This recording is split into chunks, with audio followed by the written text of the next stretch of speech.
Picture this. You're Elon Musk. You've bet your company's future on China. You've cozied up to Trump thinking you're untouchable. Then boom, Trump slaps massive tariffs on China, they retaliate, and suddenly your Teslas cost 125% more in your biggest market. Not so genius now, huh? This isn't just a bad quarter for Tesla, it's the beginning of what might be Musk's biggest business disaster. The Cybertruck that was supposed to revolutionize the industry, sales down by more than 50%.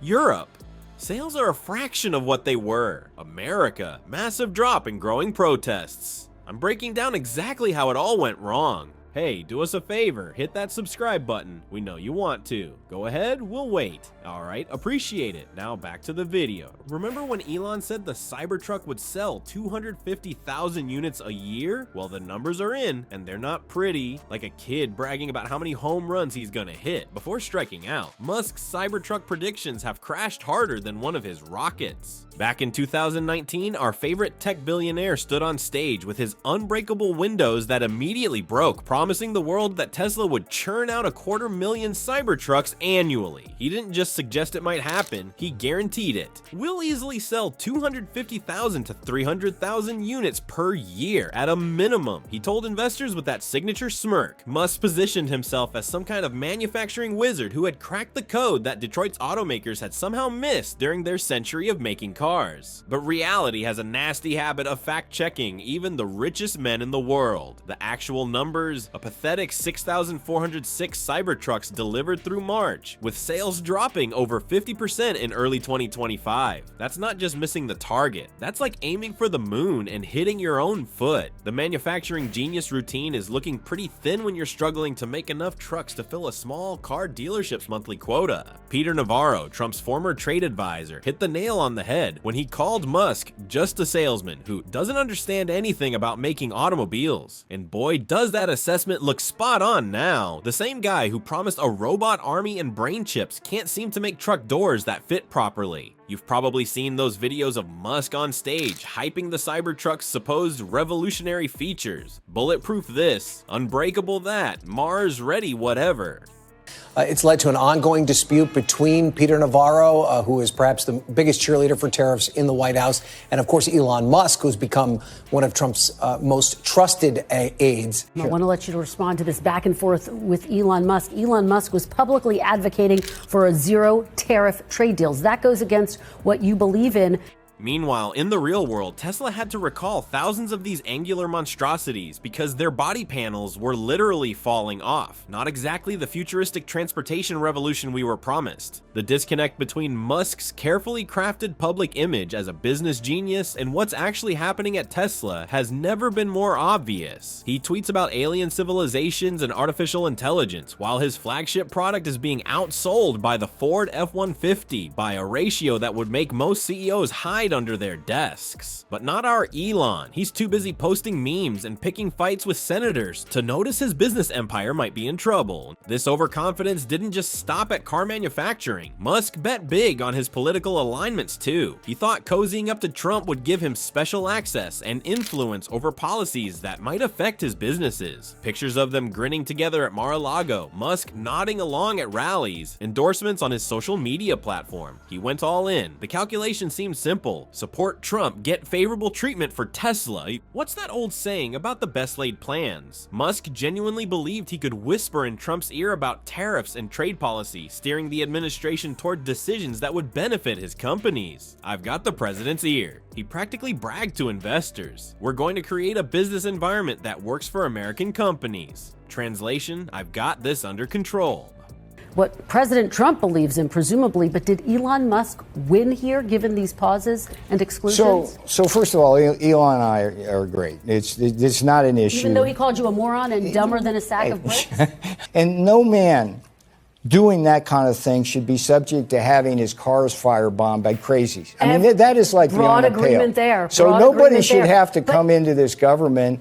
But the hubris of thinking you can control a political hurricane like Trump is setting yourself up for disaster. It's like trying to make a deal with a tornado. Good luck with that strategy. While Musk was busy playing political chess, he forgot that Trump plays his own game with rules that change by the hour. The spectacular backfire we're witnessing now couldn't be more perfect if it were scripted by Hollywood writers. The very policies Musk hoped to influence are now directly targeting Tesla's business model. Trump's aggressive tariffs on Chinese goods, which Musk publicly supported, triggered retaliatory measures that have devastated Tesla's international strategy. It's like cheering for someone to throw a boomerang, only to have it circle back and smack you right in the face. Tesla's entire global supply chain, which relies heavily on Chinese components and the Chinese market, is now under threat from the very administration Musk helped elect. The man who once called himself a free trade absolutist is watching his company get crushed by the protectionist policies he endorsed. If that's not karma delivering a masterclass, I don't know what is. The Chinese dragon doesn't play nice when poked. While Musk was busy cozying up to Trump and cheering on America's trade war, China decided to teach Tesla a brutal lesson in economic retaliation. The 125% tariff they slapped on American electric vehicles wasn't just a warning shot, it was a direct hit on Tesla's hull below the waterline.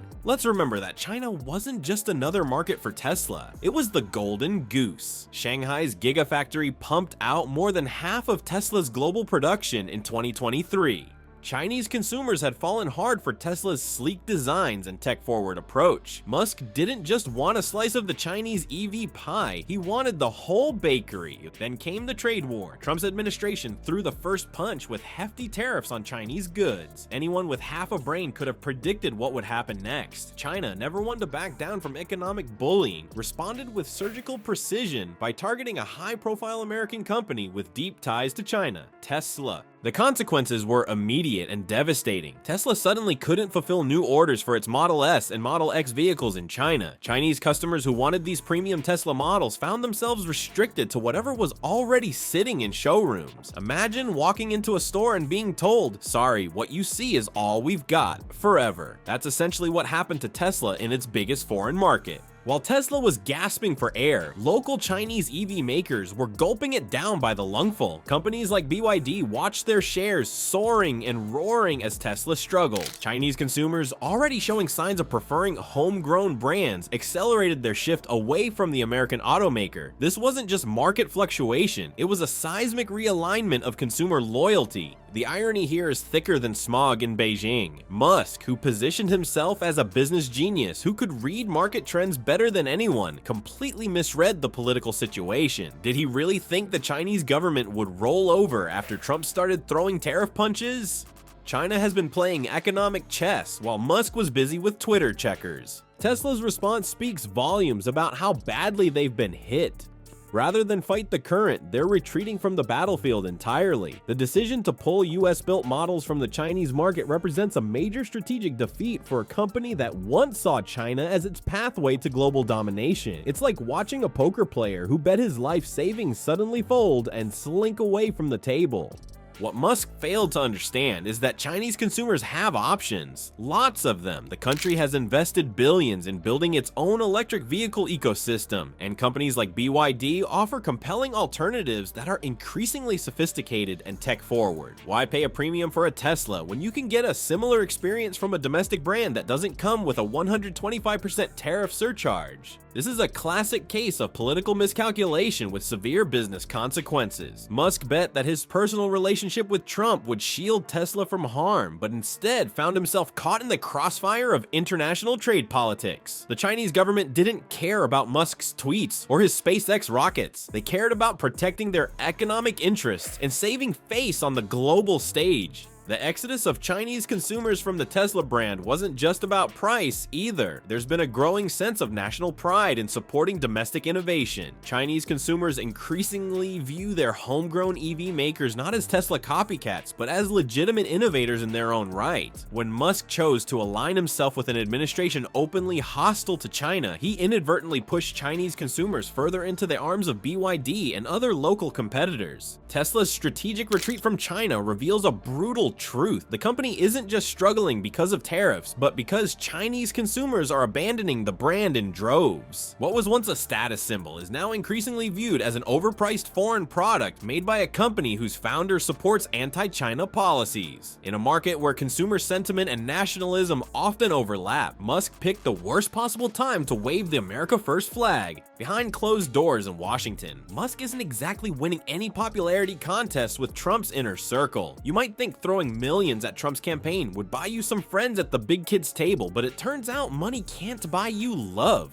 especially in politics. The real drama between Musk and Trump's team reads like a high school cafeteria fight, just with way more expensive suits. Peter Navarro, one of Trump's key economic advisors, publicly dismissed Musk as just a salesman, which in Washington speak is basically calling someone useless. Musk never wanted to let an insult slide, fired back by calling Navarro dumber than a sack of bricks. Nothing says mature political discourse, quite like two grown men trading schoolyard insults while the economy hangs in the balance. But this isn't just about hurt feelings and bruised egos. These petty squabbles reveal something far more significant. Musk has managed to irritate nearly everyone with actual power in Trump's administration. One senior official reportedly called him the most irritating person I've ever had to deal with, which is saying something in Washington, where irritating people are basically the local wildlife. Why all the hatred? For starters, Musk seems to believe his success in business automatically makes him an expert on everything from international trade to social policy. In meetings, he reportedly acts like the smartest person in the room, even when the topic is far outside his wheelhouse. Imagine having to sit through a 3-hour meeting where a guy who builds rockets tries to explain border policy to career diplomats. No wonder they're reaching for the antacids. Then there's Musk's attempt to shoehorn his social media platform into government operations. According to Wired, the Social Security Administration was planning to shift its public communications exclusively to X, formerly Twitter, while simultaneously cutting regional office staff by about 90%. This move reeked of Musk using his political connections to boost his struggling platform. Government officials weren't exactly thrilled about turning a vital public service into what basically amounts to free advertising for Musk's $44 billion midlife crisis purchase. The real kicker, though, is how Musk's actual policy ideas directly contradict Trump's core economic strategy. While Trump has built his entire economic platform on aggressive tariffs and America First protectionism, Musk is out there advocating for a completely different approach. He publicly stated, "I hope it is agreed that both Europe and the United States should move, ideally in my view, to a zero tariff situation, effectively creating a free trade zone between Europe and North America." This is like showing up to a Yankees game wearing a Red Sox jersey and wondering why everyone's giving you the stink eye. Mr. Navarro. So let's talk about the zero tariff issue, okay? Because this is really kind of interesting. We had Vietnam come to us first and then the EU. Zero tariffs get the American people virtually nowhere, particularly with a country like Vietnam, which sells us $15 for every $1 we sell. It doesn't work.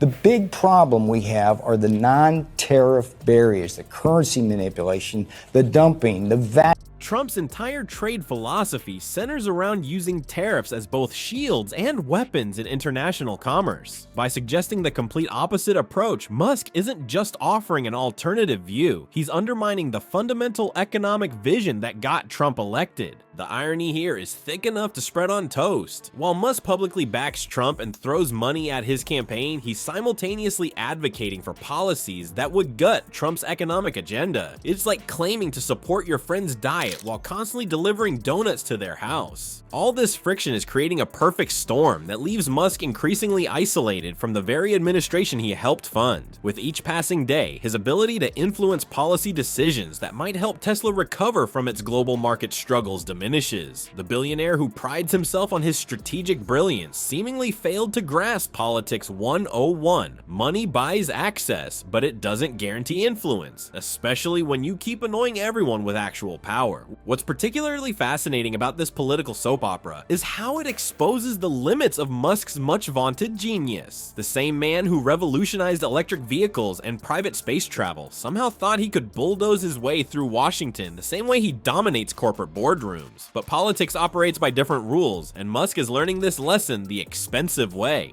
Cabinet officials aren't Tesla employees who can be fired via tweet at 2 a.m. They're seasoned political operators who know how to smile at your face while simultaneously ensuring your agenda dies a quiet death in committee. And right now, they're doing exactly that to Musk, nodding politely at his suggestions before tossing them directly into the nearest trash can. And there you have it, the perfect lesson in cosmic karma. The billionaire who thought he could play kingmaker is now watching his empire crumble under the very policies he championed. It's like watching someone saw off the branch they're sitting on while bragging about their carpentry skills. The Tesla story isn't just about fancy electric trucks with panels that fall off. It's what happens when a tech bro's ego writes checks his business can't cash. Turns out having a gazillion dollars doesn't make you a political genius after all. Who knew that betting your global business on a guy famous for unpredictable policies could backfire? Well, everybody except Elon.